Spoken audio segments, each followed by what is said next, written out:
জীবনে চলতে চলতে যদি আপনি ক্লান্ত হয়ে যান, আল্লাহর প্রতি ভরসা আর নিজের প্রতি নিজের আত্মবিশ্বাস রাখবেন। ইনশাল্লাহ আপনার আগামী পথ চলার সাহস সম্পূর্ণ আমার আল্লাহর তরফ থেকে দিয়ে দেবেন। জীবনে যতই ভেবে যাইতে দুঃখ কষ্ট আসুক না কেন, সাইড করে দেবেন না।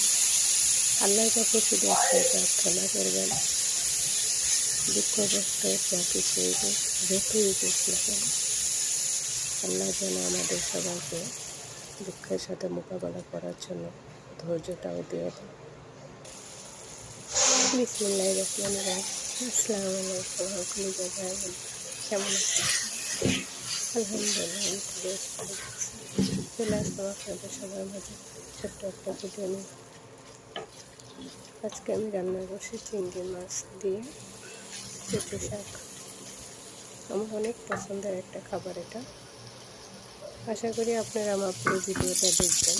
আমার ভিডিওটা যদি আপনাদের ভালো লাগে, লাইক কমেন্ট অ্যান্ড শেয়ার করবেন, সাপোর্ট করবেন, একে অপরকে সাপোর্ট করবেন, ভালোবাসবেন, পাশে থাকবেন।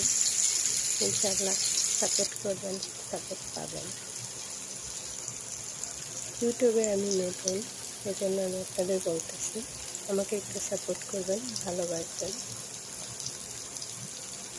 আমার ভিডিওটা দেখে কেউ ধাক্কা মেরে উপরে দিয়ে দেবেন না, ধৈর্য সহকারে দেখবেন।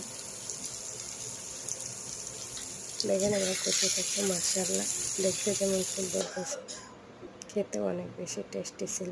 আলহামদুলিল্লাহ। সবাই ভালো থাকবেন, সুস্থ থাকবেন, আমার জন্য সবাই দোয়া করবেন। আল্লাহ হাফেজ।